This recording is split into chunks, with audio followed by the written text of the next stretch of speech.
Buenos días, muchas gracias por la presentación. Al final quiere decir que el profesor Douron es viejo, por eso ha hecho cosas. Lo primero que quiero es agradecer la invitación. Para mí es un honor estar aquí. No había estado nunca en este fantástico y fresquito país. Ya se ha mencionado que venimos del invierno en España, pero en cualquier caso estar al lado del mar para un marino de vocación es una gran cosa. Bueno, yo oía en las presentaciones anteriores que se habla de educación para el futuro o el futuro de la educación. Y lo he escrito aquí un momento, digo, ¿pero realmente hay futuro sin talento? ¿O hay educación de calidad sin promoción y desarrollo del talento? Bueno, creo que no, evidentemente son preguntas retóricas que no exigen respuesta. Perdón, es que esto, a ver si lo... así, bueno, entonces, yo lo que voy a tratar de hacer es un recorrido rápido por una serie de cuestiones que tienen un leitmotiv de fondo. Siempre que uno presenta algo de su campo de estudio, hay que orientarlo o adaptarlo de alguna manera al público y a los objetivos del entorno en el que se está hablando. Ya lo he hecho, no hay futuro sin talento. Decía ayer, al terminar un taller que compartí con algunos de ustedes, que las naciones que no cultivan su talento acaban siendo colonizadas por otras. Y esto es una realidad universal, ¿no? Bueno, yo lo que quiero hacer es, primero, advertir, para no olvidarme, he traído una serie de documentos en PDF, trabajos, algunos libros, algún número monográfico sobre el particular de lo que vamos a hablar aquí, que para los que tengan interés he pedido a los organizadores que los suban en alguna nube, en algún drive o donde sea, para que ustedes puedan acceder cuando quieran o como quieran. Eso, y teniendo en cuenta que lo último que he hecho yo en el campo del talento ha sido una especie de compendio de 700 páginas sobre el asunto, me da una cierta libertad para poder dispararme en el pie y decir, bueno, esto lo tienen allí escrito. No estoy haciendo, no he venido a hablar de mi libro. Como decía el otro día en otro congreso, digo, no les pido que lo compren, pero sí les agradecería que se lo lean. Bueno, en cualquier caso, yo pretendo hablar de estas tres cosas. Ya adelanto que además tengo que respetar supongo que tengo el mismo tiempo que tenía, ¿no? Bien, pero de todas maneras, por favor, me detienen cuando sea oportuno, porque sé dónde empiezo, pero nunca sé dónde termino. Esto es el inconveniente de traerse las cosas improvisadas de casa.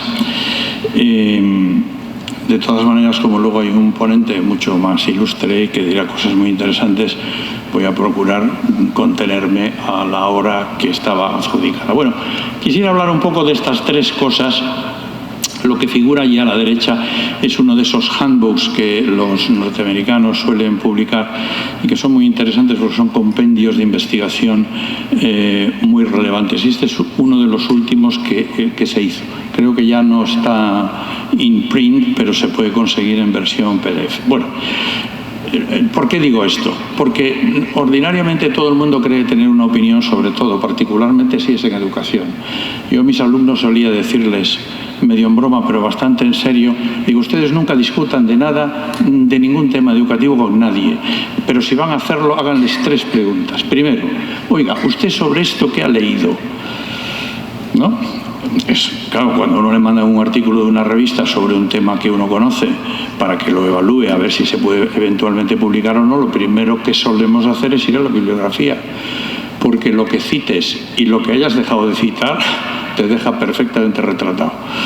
Dos, es una pregunta un poco más difícil, pregúntenle ustedes, y sobre esto, además de lo que ha leído, ¿usted ha escrito algo? Esto es bastante importante. Y ya tercero, si usted ha escrito algo, ¿alguien se lo ha leído? Bueno, pues no es esto Con esto lo que quiero apelar es a lo siguiente. Tenemos que movernos en el campo de las evidencias. Hay evidencias que son teóricas, hay evidencias que son experimentales. ¿Qué les va a decir un pobre catedrático de métodos de investigación? Pues que hay que basarse en la investigación.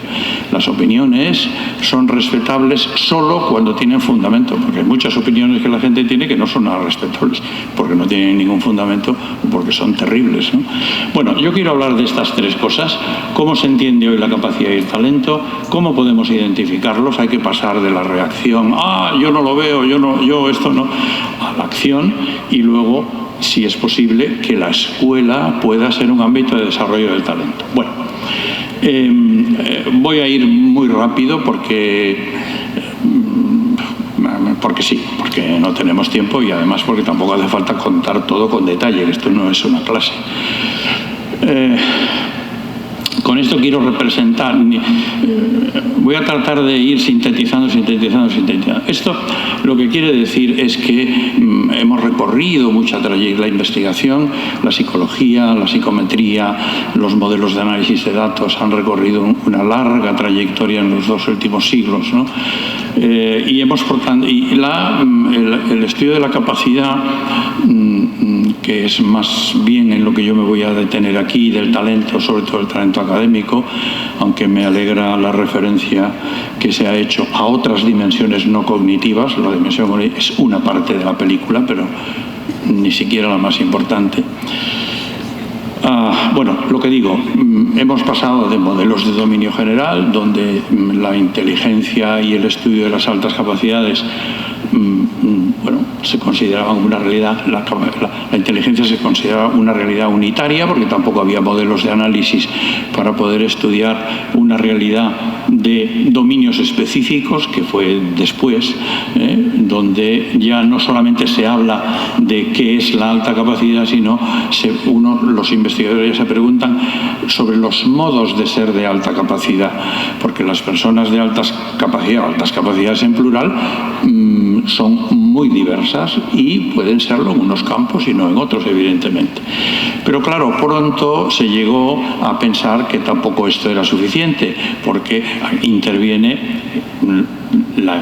el medio, los factores ambientales, el entorno, la familia, la sociedad, etcétera. Eso que pone ahí, que se llama, yo no sé a quién se le ha ocurrido llamarle esos soft skills, como la voluntad, la motivación. Entonces hay un autor, que no recuerdo quién es, que dice que no le llamemos soft skills a una cosa que son verdaderamente hard skills. O sea, esto debería ser core skills, ¿no? Es decir, como capacidades o habilidades nucleares. Bueno, y finalmente estamos ahora en el ámbito de los modelos basados en el desarrollo, que en el fondo esto es lo más cercano a la educación misma, porque la educación es un proceso de desarrollo. Un filósofo diría, la educación es un proceso de desarrollo, de gradual desarrollo de seres libres. Bueno, pero en cualquier caso, por tanto, es un error de los gordos decir que unas personas son de alta capacidad, u otro término que no quiero mencionar, y que otras no son, porque no estamos en un problema de ser o no ser, como voy a mostrar enseguida, sino que estamos hablando de un proceso de desarrollo. Las personas tenemos unas capacidades que, como diré enseguida, tenemos que convertir en competencias, tenemos que convertir en... ¿qué he dicho? Competencias, ¿no? Sí.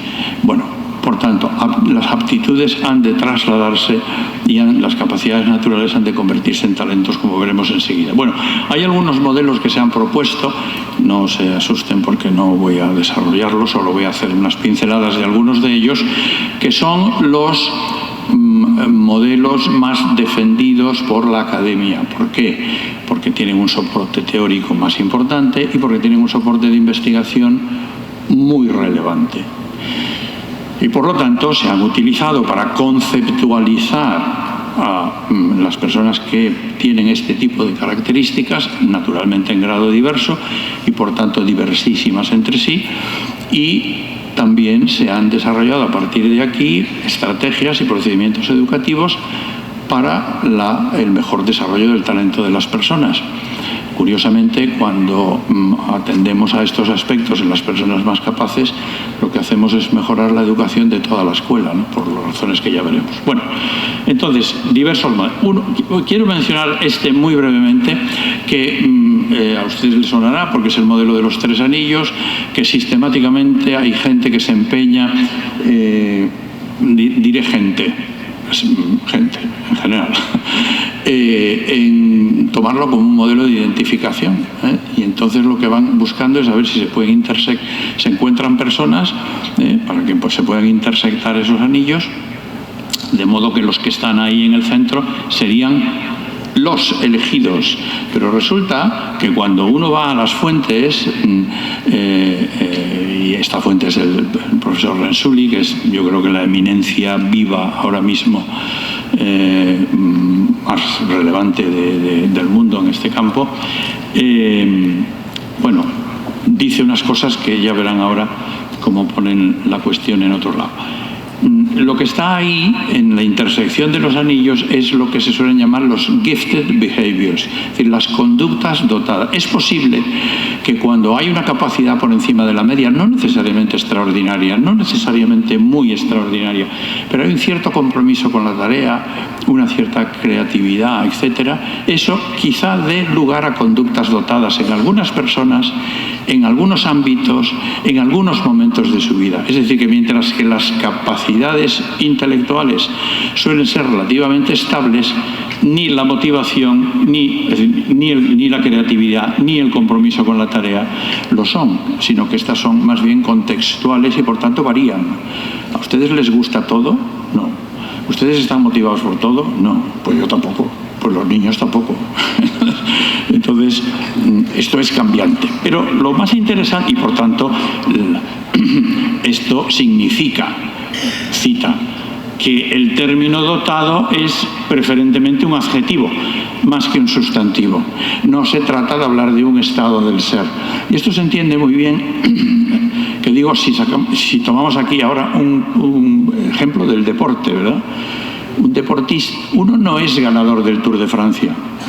Uno puede tener circunstancias físicas, mentales, contextuales, que eventualmente quizá le puedan llevar a ganar el Tour de Francia, pero uno no nace ganador del Tour de Francia, y no todo niño que tiene una raqueta en la mano acaba siendo Nadal o Alcaraz, sino que puede tener trayectorias muy diversas, pero uno no nace ganador de Indian Wells.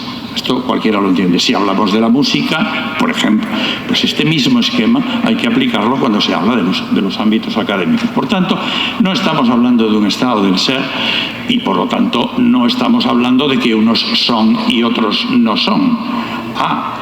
Pero luego entonces, claro, esto lo que llama es, miren, en el fondo, por decirlo de una manera muy rápida, entre la capacidad y el talento, en el medio está la educación. Ese es el proceso de desarrollo. Pero claro, no toda dimensión ni todo nivel de capacidad exige el mismo tratamiento educativo para llegar a un determinado grado de talento.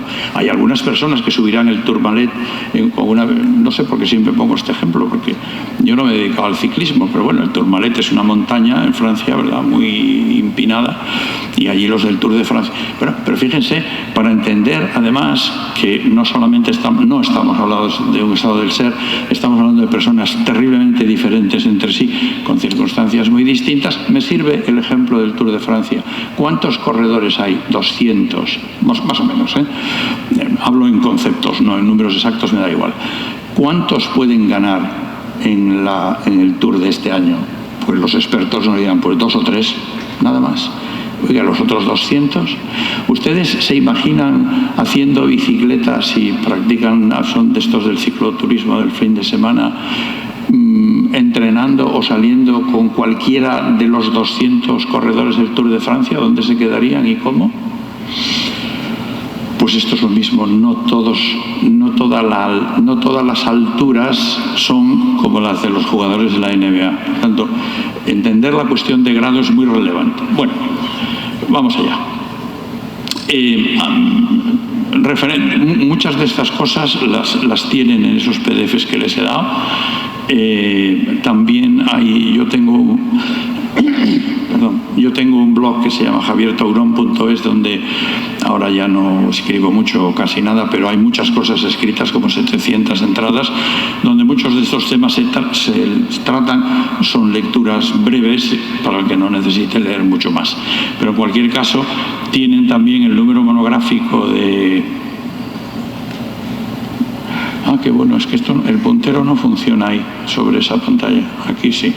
Bueno, no importa. Pues siempre puedo tirarlo así. La revista de educación, ese es un artículo de la revista de educación de un número monográfico que lo tienen entero en los documentos que les he proporcionado, ¿no? Por lo tanto, pueden leerlo. Otro modelo que me parece muy interesante, esto no es para que se lean toda esa historia, yo solamente voy a mencionar dos cositas. Y voy a dejar aparte también, pero les voy a dar ahora bibliografía, el modelo de desarrollo de capacidades naturales, ¿no? Esto es lo último, o de las últimas cosas que escribió François Gagné, que es un autor canadiense de la Universidad de Quebec, y que ha dedicado toda su vida a su modelo. Y él tiene un modelo que se llama así, modelo diferenciado de dotación y talento. Yo recuerdo cuando lo conocí en el año 94, yo ya había nacido en el año 94, le dije, oiga, su modelo me recuerda, en un congreso con Lambda, un curso de hecho, el primer congreso que yo había ido de estas cosas, le digo, su modelo me recuerda mucho a la potencia y el acto de Aristóteles. Y se me quedó mirando y dice, este español está loco. Digo, ¿no? Y efectivamente, luego nos hemos hecho muy amigos y lo conozco mucho. Y efectivamente, si lo piensan despacio, es que es la potencia y el acto. Eso es el desarrollo del talento, eso es el desarrollo de la persona. Bueno, en fin, entonces, él habla de las capacidades naturales, que son las aptitudes, los dones, ¿verdad? En cualquier campo. Este modelo, lo hablaba ayer con alguien, sirve también para el ámbito físico. ¿Dónde está el colega cubano que hablábamos? Aquí. Esto sirve también para explicar el talento en el ámbito físico, ¿no? Pues las dimensiones del desarrollo muscular, el control motor, etcétera, etcétera. Bueno, pero las capacidades naturales, lo que se trata es que a través de un proceso de desarrollo, otra vez, donde están implicados los catalizadores personales y los catalizadores ambientales, es decir, que mi desarrollo depende mucho de mí mismo, depende de mí mismo, de mi voluntad, de mi motivación, de mis circunstancias, de mi capacidad de asumir el riesgo, de mi fortaleza. Por eso hay un autor que habla mucho de las fortalezas de la cabeza y las fortalezas del corazón, del optimismo, del coraje. Angela Duckworth, esto no lo trato aquí, pero es una autora muy interesante que habla del grit, ¿no? Que es la determinación, la tenacidad. Yo creo que sería muy interesante para los que trabajan temas de deporte. Bueno, de lo que se trata entonces de esos catalizadores ambientales, catalizadores intrapersonales, a través de ese proceso de desarrollo, lo que tenemos es que convertir las capacidades naturales en competencias, en talentos,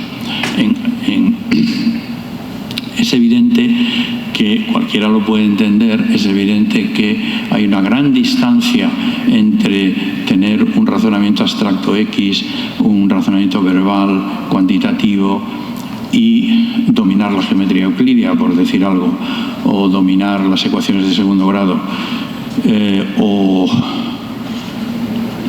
tener unas condiciones físicas para la danza y ser un gran bailarín. Y esto luego, claro, en diferentes grados o con distintos niveles de eminencia, como voy a mostrar ahora. Recuerdo, para remachar esta idea del proceso de desarrollo, algo que decía un intérprete de piano muy conocido, ya fallecido, Vladimir Horowitz, decía: cuando no ensayo un día lo noto, cuando no ensayo 2 días lo nota mi mujer, y cuando no ensayo 3 días lo nota el público.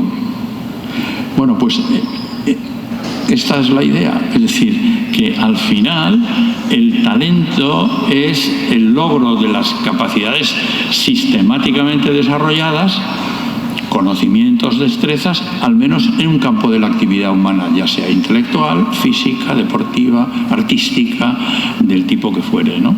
Por lo tanto, puesto así como una especie, si se pudiera hacer así de simple, el talento sería una función de la capacidad del trabajo y los catalizadores. Esto es decir, no sé si esto les dice algo o les ayuda lo que quiero decir es que sin piano no hay pianista, pero sin capacidad, sin las destrezas básicas que hagan falta para tocar el piano tampoco. Es decir, que aquel de allí lo puse, es Lang Lang, lo he puesto en chándal porque para no vestirlo de concierto, que hay fotos del vestido de frac, etc. Lo voy a poner en chándal para que se vea que esto es cosa de trabajo. O sea, hay que tocar 8 horas para llegar a un nivel de competencia concreto. Por tanto, no hay talento sin trabajo. Es imposible. No hay violinista sin violín. Bueno, pero con todo esto, aquí al final también lo que se quiere decir es que hay que tener en cuenta 2 cosas. Sin trabajo no hay talento, pero también el aforismo clásico que dice quod natura non dat, salmantica non prestat. Es decir, si una persona no tiene condiciones, hombre, no lo machaques en la pista, que no va a bajar esa marca porque es imposible, sus condiciones físicas no dan de sí. Bueno, por lo tanto, es decir, que entonces, bueno, al final hay un pensamiento que es muy consolador. Cada persona tenemos nuestro óptimo y nuestra educación, nuestro trabajo, nuestro desarrollo personal debe llevarnos a lograr nuestra propia excelencia, es decir, la mejor versión de nosotros mismos. ¿Para qué? Pues hombre, para servir a los demás, claro, porque uno no se hace intérprete de piano para tocar en su casa o en su garaje el solo cerrado, sino para hacer disfrutar a los demás de su música, ya se entiende, ¿no? Bueno, hay un artículo en la revista, también está en el material que les he dado, sobre todo que el de la derecha. Este es un libro que, bueno, lo pongo aquí porque este libro lo escribió porque yo me empeñé. Le dije, no puedes dejar de trabajar sin hacer un libro de tu modelo, porque ha escrito cientos de artículos, pero no había un libro. Bueno, al final lo escribió. Me gusta más el artículo de la derecha, que lo tienen en la bibliografía que les he dado. Es un artículo que se titula De los genes al talento, y además habla de un aspecto que yo aquí no puedo tocar, pero como biólogo me gustaría, aunque donde vaya mi biología, que es la parte genética, es decir, la parte hereditaria. Bueno, bien, hablando de estas diferencias, fíjense, este modelo es de unos autores que, bueno, no tienen por qué conocer, pero son muy conocidos. Digo, por paso unos nombres: Paula Olszewski-Kubilius y Rita Subotnik no son precisamente fáciles de recordar, y Frank Worrell.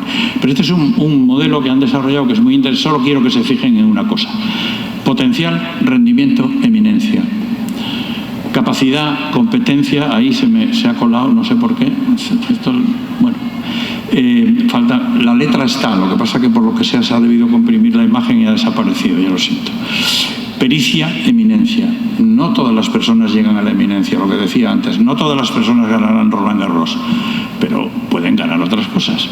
Bueno, por tanto, otra vez aquí se hace énfasis en otra cosa, no me voy a parar, en un dominio de talento específico.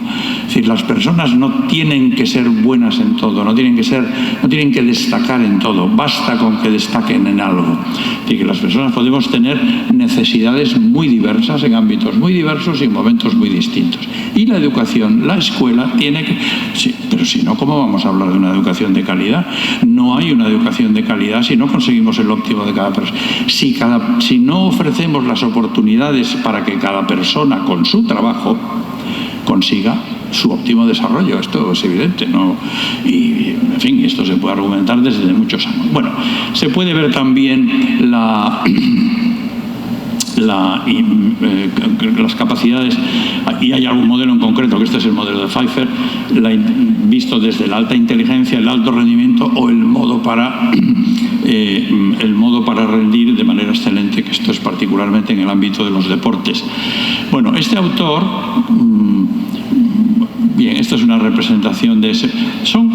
Uno podría decir, bueno, ¿y por qué tantos modelos? Porque ¿cómo puede haber distintas? Bueno, yo me lo he preguntado, porque en el libro este que escribí, pues digo, bueno, después de desarrollar estos 6 o 7, 8 modelos, y dice, bueno, ¿y esto con cuál me quedo? ¿O de aquí qué podemos sintetizar? Entonces yo traté de, bueno, este es el mismo asunto que lo podemos, pero quiero decir que hay ópticas diferentes, ¿no? El yo lo veo es una memez pedagógica de algunas profesores, algunas profesoras. Ay, es que yo no lo veo. Ay, es que en el test tiene 128 y tenía que tener 130. Pero bueno, pero todavía hay alguien que se crea que las personas tenemos un CI. Pues evidentemente no. La psicometría ha mostrado hasta la saciedad que esto es un cliché que se nos ha quedado de la época de los estudios de Terman en Stanford en el año 25 del siglo pasado. Hace ahora un siglo precisamente. Bueno, nada. Y luego hay otro modelo que es muy interesante, del que tienen ahí bibliografía también, pero que no nos vamos a parar mucho, que es el estudio del modelo se llama el Talent Search o SMPY, que ahora les voy a decir dónde pueden buscar mucha información sobre esto, que es el estudio de los jóvenes con precocidad matemática. Tiene una historia muy bonita de cómo empieza este asunto, que ahora no les voy a contar, pero la tienen en un libro que he incluido. Aquí es cuando yo era joven. Este es el profesor Stanley, que desarrolló todo un modelo muy interesante desde la experiencia. Stanley es el Stanley que las gentes que estudian diseño experimental y que hemos estudiado pedagogía experimental y demás, le sonará una obra de Campbell y Stanley, ¿no? Validez de los diseños, lo estudia todo el mundo. Bueno, pues Stanley es la pareja del Campbell, ¿eh? Y entonces él era un hombre que se dedicaba a estas cosas de psicología experimental en la Universidad de Hopkins, en Jones, con ese, no Jones, sino Jones, que es apellido, que se convirtió en un nombre. Y entonces un día una profesora de Towns, dije que no lo iba a contar, ¿verdad? Pero es que es una historia muy chula. Una profesora le dice, mire doctor, es que si usted pudiera ver a este niño, porque claro, es muy avanzado y en clase todo lo que yo explico ya se lo sabe. Bueno, total. Evalúan al niño, ven que tiene una capacidad extraordinaria, ven que aprende a una velocidad extraordinaria y bueno, al final Stanley dice, pues ahora habrá que buscar. Efectivamente pide a algunos colegas que le pasen una serie de test para evaluar. Bueno, pues es como uno le pediría al médico, oye, ¿le podrías hacer unas pruebas al niño además de, ¿no? Y medir su fórmula leucocitaria y la tensión arterial y la glucosa basal y bueno, lo que sea. Y bien, este niño al final se matricula en Hopkins y se licencia, que esta es una universidad muy severa porque es una Research University, y se licencia en Ciencias de la Computación a los 17 años. Y a los 19 años se doctora en Cornell. Este es el de la bicicleta de titanio, que estos son los niños, este es el Alcaraz de turno. Entonces, al contar esto, por eso hay que tener un poco de tiempo, uno puede caer en la trampa y decir, menos mal, yo en mi clase no tengo ninguno de estos. No, puede que no tengas ninguno de estos, pero puede que tengas de otros que no vayan a ser tan eminentes, pero también necesitan. Bueno, realmente no es que es que todos tus alumnos necesitan un desarrollo personal. Bueno, lo que quiero decir es que desde aquel 95 allá, pues no ha llovido ni nada, pues empezamos toda una historia. Yo adapté el modelo de identificación en España. Esto no es para leer, es para que vean una página donde tienen una información relevante. Bueno, total, este niño, y como aquí hay personas académicos, claro, los padres de otro niño se enteran y entonces dice, oiga, y a mi niño no podría. Bueno, y al final ve al niño que era incluso intelectualmente más avanzado que el otro, pero tenía algunos problemas emocionales, porque no todo es liso y llano. Y esto él lo cuenta por escrito, pero a mí me lo ha contado personalmente. Me dice, entonces claro, yo pensé, digo, si hay dos, habrá más. Y entonces en esos días o en esos meses se acababa de poner poner en marcha la Fundación Spencer en Estados Unidos, en Chicago, y él aplicó, hizo un pequeño, ¿cómo se llama esto? Una aplicación para pedir un contrato de investigación, y le dieron, año 72, 220 y tantos mil dólares, que es una cantidad, una fortuna en el año 72. Y durante 5 años lo estuvieron financiando. Y entonces enseguida puso en marcha un proceso de identificación, y otro, y empezó a buscar ayudas y vías educativas para poder atender a los niños. Y a contar todo esto, cómo se hizo después, es un poco largo. Pero de todas maneras, lo más interesante aquí desde un punto de vista, esto es un congreso de investigación, ¿no? Es saber que como si fueran de Bilbao, decidieron, oye, pues ¿por qué no hacemos un... bueno, claro, a ustedes los de Bilbao no les dice nada, pero los de Bilbao son muy arrogantes. Solemos decir en España que somos muy arrogantes. ¿Tú eres de Bilbao? Bueno, pues entonces estos dijeron, pues vamos a pedir un mapamundi de Bilbao, ¿no? Y quiere decir grande, bello, bonito y demás. Bilbao es una gran ciudad, cuidado, pero a veces se dice que los... Y claro, tienen su pugna con los de San Sebastián. Entonces, unos son... ¿cómo es? Unos son... Dicen que esto es que los de San Sebastián dicen que los de Bilbao son unos fanfarrones. Y los de Bilbao dicen que los de San Sebastián son unos faroles. Porque nosotros presumimos de lo que tenemos y ellos presumen de lo que no tienen. Bueno, historias de idiosincrasia española aparte. Lo que quiero, esto me venía a la cabeza, ya lo siento, porque dicen, vamos a hacer un estudio longitudinal a 50 años. Sí, 50 solo, pues sí, 50. Y entonces este estudio empieza en el año 72 y termina en el 22. No hay en el mundo ningún estudio de esta longitud y de este nivel y de esta amplitud, ¿sí? Por tanto, esto es lo que decía antes de las opiniones. La masa de investigación y la masa crítica que hay detrás de este modelo es tan grande que es muy difícil. Bueno, se puede estudiar de manera breve. Hay un vídeo de 12 o 13 minutos que se llama... bueno, no me acuerdo, pero está aquí, y que yo lo traduje y lo subtitulé, está en inglés, pero yo lo subtitulé en castellano cuando estaba en UNIR. Bueno, lo que quiero marcar aquí debajo es que si ustedes van a estudio de la precocidad de los SMPY, ahora está en la Universidad Vanderbilt, ahí tienen una descripción y tienen miles, bueno, no sé si miles, estoy exagerando, pero cientos de publicaciones, y muchas de estas que están en azulito es porque son PDFs que ustedes los pueden descargar. Es decir, que hay mucho acceso a mucha información muy fácilmente. Y los que codirigen esto son dos personas eminentísimas, que son la profesora Camila Benbow arriba y David Lubinsky abajo. Si una persona no conoce a David Lubinsky o a Camila Benbow, no sabe de este tema. Está claro, ¿no? Yo recuerdo en una ocasión hablando con unas personas, salió el nombre de Stanley, y me dicen, ¿Stanley? ¿Qué Stanley? Bueno, pues esto es como hablar de tejidos con un señor de Tarrasa y te dice tela, seda, pero ¿qué seda? Bueno, vamos a hablar de otro tema. O esto es una anécdota real a un señor que le nombraron embajador en no sé dónde, y un colega se le acerca y le dice, oye, ¿tú eres de carrera? Dice, ¿de qué carrera? Bueno, no, déjalo. De carrera diplomática, se entiende. Bueno, entonces, vamos allá. Uy, esto ha tomado vida propia. Bueno, es muy interesante para los profesores... Esto es que se ha acelerado de una manera... Bueno, es que realmente la máquina está allí. Vamos, ahí. Bueno... Sobre esto hay literatura en corto y en largo. Hay un artículo en el material que he traído que está traducido, es de Stanley, que más o menos la traducción es: a los niños hay que enseñarles solo lo que no saben. No digo más.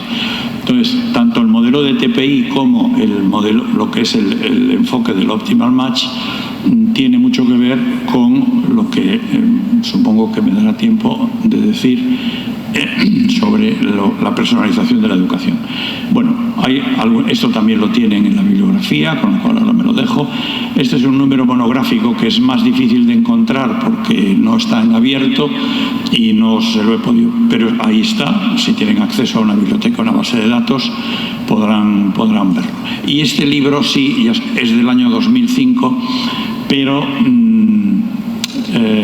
es un estudio muy extenso, en más de 400 páginas, sobre el tema de el modelo de CTI, o el SMPY es lo mismo, la identificación y la intervención educativa, sobre todo basada en la aceleración. Por tanto, tienen ahí más de 600 trabajos que se revisaron en su momento y, por tanto, ya ven que aquí se puede estudiar. Bueno, yo llevo 30 años y no sé nada. Este número monográfico de la revista de educación lo tienen. Se puede conseguir bajo demanda en papel si uno quiere, pagando, y si no en PDF sin pagar nada. Y si no, pues bajándoselo de donde se los pongan, porque yo lo he traído, ¿no? Bien, esto ahora ya no me interesa más. Claro, entonces decir, bueno, aquí simplemente he puesto las imágenes hay un modelo que no mencioné, que es el de Stenberg, pero no voy a hablar de eso, que es este de aquí abajo. Entonces dice, bueno, pues todo eso, yo lo que he hecho es establecer una tabla, que no es para que leamos ahora, y porque se me ocurría a mí, digo, bueno, ¿y cómo puedo yo entonces? Y es que no te tienes que quedar con ningún modelo. Tampoco quiero yo decir que los profesores se tienen que estudiar todos los modelos que existen sobre lo que sea, pero los estudiosos o los investigadores o los docentes que se dediquen a esta área, por supuesto que tienen que saberlo, ¿no? Pero la idea es decir, oiga, y de hecho yo recuerdo que a veces cuando yo estaba en UNIR y venían estos profesores a visitarnos, solía hacerles unas entrevistas preguntándoles por sus cosas y tal. Y había una pregunta que no fallaba nunca, que era, ¿qué tiene de común tu modelo con los demás? O sea, ¿cuál es lo que el common ground, ¿no? Es decir, ¿qué hay? La base común, ¿cuál es? Bueno, a mí se me ocurrió ponerlos así y poner aquí las características y con unas pequeñas referencias textuales en cada una de las celdas, pero en el fondo, si se fijan, estamos hablando de capacidad, estamos hablando de aptitud, estamos hablando de desarrollo del talento, estamos hablando, por poner algunas, educación deliberada y estructurada, estamos hablando de identificación y respuesta educativa, alta capacidad como desarrollo de la pericia, estamos hablando de identificación temprana mediante, es decir, que al final los modelos no son más que distintos enfoques sobre una realidad única. Cada uno ha querido enfatizar unos aspectos u otros, pero todos coinciden en lo mismo. Capacidad, talento. En el medio, la educación y las circunstancias que fueren. Por tanto, yo, si tuviera que hacer un resumen, las altas capacidades son evolutivas, son multidimensionales, existen diversos patrones, hay aspectos cognitivos, no cognitivos de la dotación intelectual que son importantes, ya nos lo recordaban antes, pero ahí, se citan algunos, citando Rensuli: optimismo, coraje, romance con la disciplina, sensibilidad con las preocupaciones humanas, el tema de las funciones ejecutivas, etc. Que al final la persona es una realidad muy compleja, cabeza y corazón, inteligencia y voluntad. Es decir, bien, esta es otra manera de resumirlo. Tenemos que ser capaces en nuestras escuelas, tenemos que ser capaces a través de las intervenciones educativas, los investigadores tendremos que ayudar investigando sobre qué es lo más eficiente, qué es lo más eficaz, etcétera, pero tenemos que pasar del potencial al logro, de la aptitud, en fin, lo mismo, lo que ya he dicho, pero puesto de otra manera. Hay algunos libros que publicamos en UNIR sobre este asunto. Estos son ediciones españolas de libros norteamericanos muy reputados y muy interesantes ambos. Sí, claro, si no los habríamos hecho. Bien, resumiendo. Bien, aquí esto me lo voy a saltar casi, no diré que todo, pero ¿a qué hora debería terminar, por favor? Yo tengo aquí las 5 menos cuarto. No, esta es España. Son las... a la hora. ¿Me quedan 10 minutos? No. ¿Me quedan 10 minutos? Esto no es posible. Bueno, no, ya está. Venga, vamos a por ello. Entonces, dos preguntas. Dos preguntas. ¿Saben los profesores cuál es la capacidad de sus alumnos para el aprendizaje? Profesores, ¿sabéis cuál es la capacidad de cada uno de vuestros alumnos para el aprendizaje? No, no me respondáis, pues yo ya sé cuál es la respuesta. No. ¿Comprobáis lo que saben y lo que saben hacer y lo que no para programar el itinerario de aprendizaje de cada uno? Esto de aquí abajo, a los niños hay que enseñarles solo lo que no saben, tampoco. Bueno, pues entonces, claro, tenemos que identificar el potencial de la gente y luego lo que tenemos que hacer es establecer, bueno, esto ya es otra cosa, estándares de evaluación formativa, etc. Bueno, voy a ir muy rápido porque además estos son datos nacionales de España que aquí no pintan nada. Esto podría dar una buena impresión, pero esto es nefasto, porque quiere decir que solo se habían identificado, no digo que bien, porque probablemente no bien, pero 8.000 niños con altas capacidades, es decir, bueno, 8.600 en el año 2011 y hemos llegado a 51.000 en los últimos datos que ofrece el Ministerio y uno podría decir, qué bien, pues estamos creciendo mucho. Pero realmente de toda esta ensalada de números lo que me interesa que vean es que solamente están identificados como promedio el 0,62%. 0,62%. Podríamos aquí descender, si estuviéramos en España, a las distintas comunidades y ver lo que pasa. Esto es simplemente contemplar aquí. Nosotros tenemos 8.300.000 alumnos en el sistema educativo no universitario, tenemos identificados 51.000, por tanto el 0,62. Pero ¿y si los niños con altas capacidades, es decir, aquellos que necesitan una educación diferenciada, me voy a ahogar, fueran un 10%? Pues entonces tendríamos que tener identificados 830.000. ¿Y si fueran un 5%? 400. Bueno, total, que el déficit ya ven que está en las cifras del 80% o más de alumnos no identificados. Por tanto, no digamos ya se ha atendido. Y estoy haciendo, vamos a aplicar el beneficio de la duda y pensar que los niños que están identificados sí están siendo bien atendidos, cosa que no me lo creo yo, pero tampoco vamos aquí a despellejar nada. Pero hay una cosa muy interesante, esto pensando ahora en los profesores, en las aulas primarias, secundarias, esto. ¿Qué pasa cuando identificamos en un centro educativo? Es decir, ¿qué pasa cuando evaluamos el potencial de los niños? Pues lo que pasa es esto. Aquí hay colegios públicos, es un ejemplo, ¿no? Colegios públicos, colegios privados y castolas. Hay una castola muy grande de Vizcaya, etcétera.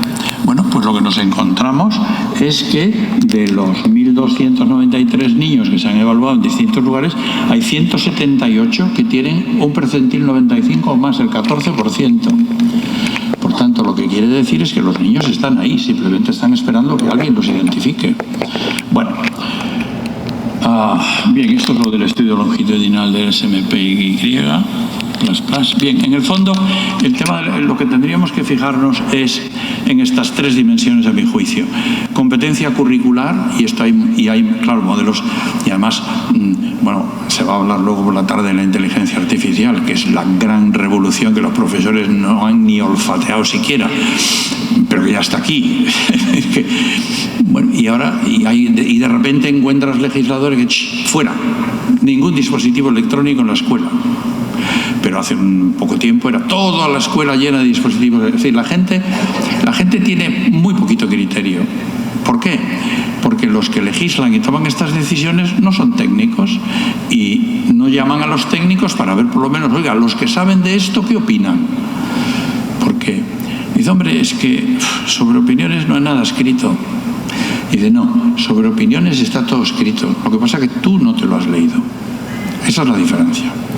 Bueno, esto es lo que tenemos que atender, la competencia curricular, que merecería todo un congreso entero, las capacidades intelectuales específicas y las destrezas que tienen. Y sobre esto hemos desarrollado, hay instrumentos online, por ejemplo, los cuestionarios de Rogers están online, porque uno puede decir, no, es que yo no puedo, porque yo estoy cansado, porque la humedad, porque el calor, no, que es online, que eso se hace con un golpe de clic, que los padres pueden evaluar a los niños en unas dimensiones, los profesores pueden hacer lo mismo, se puede obtener automáticamente un informe, hay programas, Khan Academy, por ejemplo, que es una plataforma extraordinaria que está traducida al mexicano, y si no, la original está en inglés, ya tiene incorporado un algoritmo de inteligencia artificial que se llama Khan Amigo, que es un bot que habla con el que está aprendiendo y lo va guiando. Es una cosa absolutamente fascinante. Entonces, donde tenemos que poner el esfuerzo es en la formación de profesores. Yo nunca pienso ni tengo en la cabeza que la culpa de todo lo que pasa es de los profesores. No, para nada. La culpa de lo que pasa es de los directores. Sí. ¿Por qué? Porque los directores están convertidos... No sé, aquí seguro que no, pero yo hablo de otros sitios. Los directores están convertidos en burócratas y tienen que... Y dice el informe McKinsey, es que hay tantas cosas de las que se podría hablar, tendré que venir otro día. El informe McKinsey... No, que va, ya van a quedar tan aburridos que no me van a ver nunca más el pelo. El informe McKinsey dice que los directores tienen que ser líderes de la instrucción, no burócratas, líderes de la instrucción. Y como los directores no son líderes de la instrucción, los profesores no se atreven o no son capaces en un entorno hostil, digamos, a emprender una actividad que es de suyo costosa, que necesita infraestructura, que necesita apoyo. Por tanto, si hay directores aquí, ya sé que ustedes están haciendo muy bien, pero ánimo para hacerlo un poquito mejor. Bueno, entonces, ya la cuestión, ya voy a ir terminando, la cuestión es, la pregunta ¿es posible una escuela distinta? ¿Es posible una escuela distinta? Bueno, la diversidad existe. Y pensar en las personas con altas capacidades como en una realidad unitaria es completamente equivocado, porque si se fijan en la curva de abajo podría simular la distribución de las puntuaciones de un test cualquiera. Los test además se construyen para que la distribución de las puntuaciones siga el modelo de la curva normal. Entonces, si yo les pregunto, estos alumnos que han puntuado aquí abajo a la izquierda, ¿les parece que serán muy distintos de aquellos que están allí arriba? Yo digo, sí, porque estos de aquí son los que pesan 10 kilos y aquellos pesan 45. Parece que uno intuitivamente diría sí. Bueno, y ahora otra pregunta. ¿Los que están arriba en el 1%, a ustedes les parece que son muy iguales, muy distintos? Es curioso, cuando pregunto esto todo el mundo me dice, no, muy distintos. Pues a mí, que llevo 40 años trabajando con números, me parece que serían todos muy iguales. Es que son todos aparentemente muy iguales, porque cuando los test no tienen suficiente dificultad, no tienen suficiente discriminación y por tanto hacen ver como iguales a personas que son distintas. Y esto no es teoría, esto es práctica. Y cuando a ese grupo le aplicamos un test que tenga suficiente dificultad, fíjense lo que ocurre, que se vuelve a reproducir en esas puntuaciones, el 1% superior, vuelven a distribuir toda la escala, toda la distribución de puntuaciones de curva normal. Esto es muy interesante, pero además esto está demostrado con datos empíricos, Bueno, entonces, para abundar más en esto, hay un artículo, esto lo tengo en el blog, pero esto es un artículo en Nature.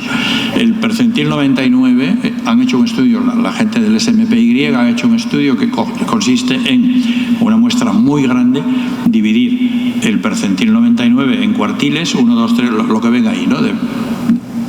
Y estos son los resultados.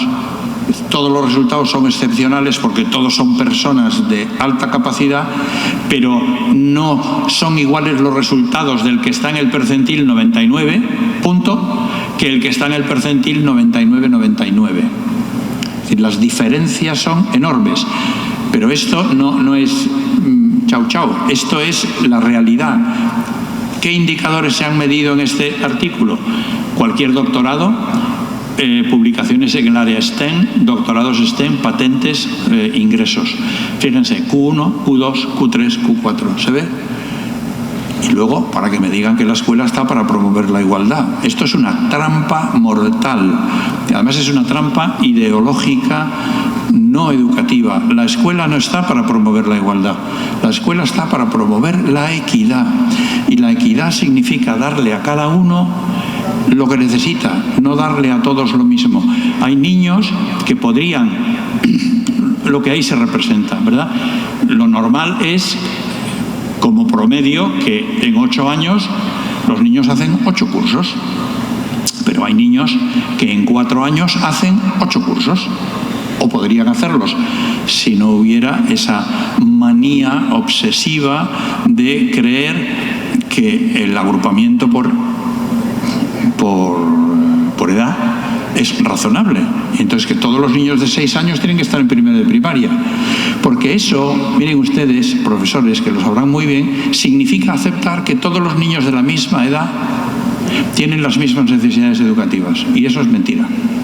No aprenden de la misma manera. Ni las diferencias de capacidad lo que producen son precisamente diferencias en la velocidad de aprendizaje. ¿Y cómo es posible que variemos la velocidad de entrega del currículo si tenemos un esquema como el que tenemos aquí? Yo hablo y ustedes escuchan. No puede ser. Una escuela basada en el profesor no funciona. La escuela tiene que basarse en el protagonista. Si esto fuera una academia de música y aquí estuviéramos los músicos para tocar la orquesta y ustedes vienen para aprender a tocar el violín, ¿dónde tendrían que estar? ¿Ahí mirando como si fueran espectadores o aquí tocando? Y nosotros... Y es por eso las metodologías activas, el flip... ¿Eso qué es? No, desde aquí no veo, pero supongo, me imagino lo que es. Sí. No voy, que además no quiero yo... Bueno, está claro, ¿no? Es decir, que tenemos que pensar, sobre esto además está escrito ya, que lo puedo liquidar yo aquí. Tenemos que pensar en una escuela que esté... Aquí ya, pues son todos jóvenes, no habrán ninguno estudiado en una escuela unitaria, no graduada, pero yo estudié en una escuela no graduada, en una escuela unitaria, donde el profesor determinaba lo que teníamos que hacer cada uno, en función de qué, del dominio que teníamos, de lo que teníamos que aprender. Entonces, ya está, y cada uno hacíamos una cosa diferente. Cuando la educación a partir de finales del siglo XIX se convierte en un acceso, que es un logro y un paso muy importante para todo el mundo, se considera que el criterio mejor para agrupar a los niños es la clase, y la clase formada por edad. Pero eso es un argumento que no tiene ningún fundamento psicopedagógico. A la gente... ¿Ustedes cuántas veces han tratado de aprender inglés en su vida? Unas cuantas, ¿no? Muchas. Cuando ustedes van a una academia de inglés, en 2 minutos puedo yo hacer una revolución, ya lo verás. Dice,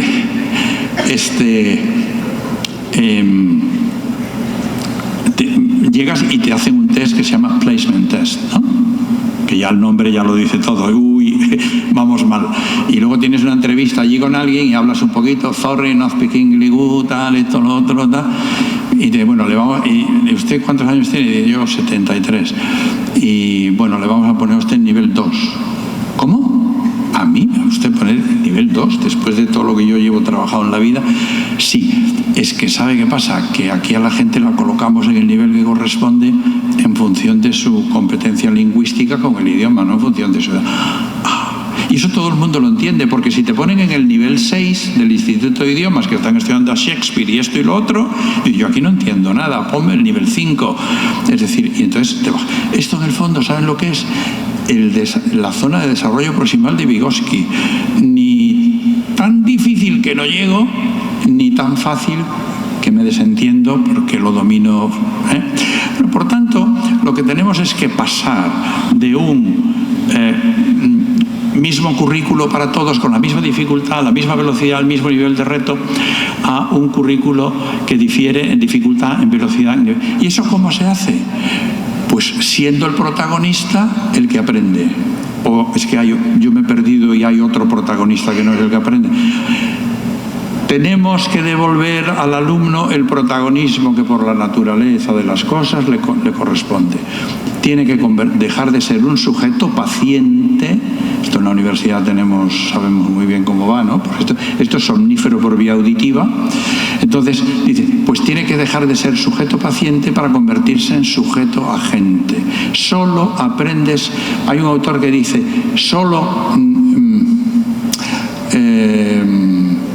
si no quieres aprender, nadie te puede ayudar.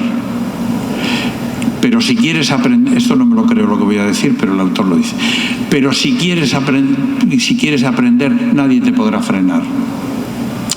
Entonces, se nos puede ocurrir algún ejemplo como Billy Elliot y cosas por el estilo, ¿no? Pero ¿cuántas personas se quedan por el camino? Bueno, no me atrevo a darle porque si le doy al botón sé que va a salir otra cosa que también querré hablar. Lo que quiero decir es lo siguiente. 1. Los profesores necesitan formación. Los directores necesitan más pedagogía y menos burocracia. Y tienen que ser líderes de sus equipos de profesores. Desarrollar el talento de cada estudiante es una obligación primordial de cada estudiante, cada uno el talento que tenga. Por eso yo escribí con una cierta polémica en una ocasión que el objetivo de la escuela es promover la excelencia. Sí, cada persona tiene su excelencia, desde el niño que tiene un síndrome de Down, el que tiene un TEA, cada uno tiene su excelencia. Y es que yo creo que cuando se hacen planteamientos de corte igualitarista, cuando se enfoca la escuela como un mecanismo de intervención social que lo que quiere es promover la igualdad, estamos hurtando las posibilidades de desarrollo y de construcción social, sobre todo a las personas que tienen menos recursos. Si me permiten decirlo de una manera retórica, que puede sonar un poco demagógica, pero yo creo que no lo es del todo, podríamos decir que los defensores, todavía un minuto, los defensores de los pobres solo acaban beneficiando a los ricos. ¿Esto qué quiere decir? Que, como aquel colega que teníamos, el profesor Navarro y yo en la Universidad de Navarra, que decía, ¿a dónde va? No, tengo una oposición. Se dedicaba a algo de filosofía, antropología, algo. Y decía, bueno, al pobre lo que le den. ¿Y qué tal la oposición? Dice, bueno, ya veremos, al pobre lo que le den. Esto no puede ser. Esto es un atentado social. Por eso el título de la conferencia era la construcción y el desarrollo social. Es decir, a cada persona tenemos que darle la mejor educación que sea posible. Y tenemos que permitir, como en una carrera, tenemos que permitir que haya igualdad de oportunidades, es decir, todas las personas tienen que poder acceder con igualdad. Pero luego lo que tenemos que hacer es promover la diversidad, lo que decía Einstein en el año 69. Cada uno que llegue tan lejos como puede. Imagínense que su escuela tiene que ser como un maratón. ¿Qué imagen tienen ahora del maratón? Yo no entiendo de esto, pero salen todos juntos, ¿no? Pum, pum, pum, ahí van. Y de repente eso se empieza a estirar, y cuanto más tiempo pasa, más se estira. Y hay unos que están lejos, lejos, lejos, y otros, y nadie les dice, oye, párate. Si pensasen en la escuela como una escalera que tiene de muchos pisos y que hay descansillos, ¿saben quiénes están en los descansillos? Los niños de alta capacidad. ¿Y qué hacen allí? Esperar a que suban los otros que todavía no han llegado. Esto es nefasto. Hay que dejar que cada uno se mueva por el currículo, y termino, en función de su capacidad demostrada, con tanta velocidad, con tanta profundidad y con tanta amplitud como sea posible. Hay recursos tecnológicos, algunos los van a ver, hay recursos pedagógicos y hay metodología e investigación que justifica una apuesta decidida por el talento. Y lo que dije antes, si el talento no se cultiva, no hay construcción social. Los países que no desarrollan el talento de sus escolares acabarán siendo colonizados por otros. Muchas gracias.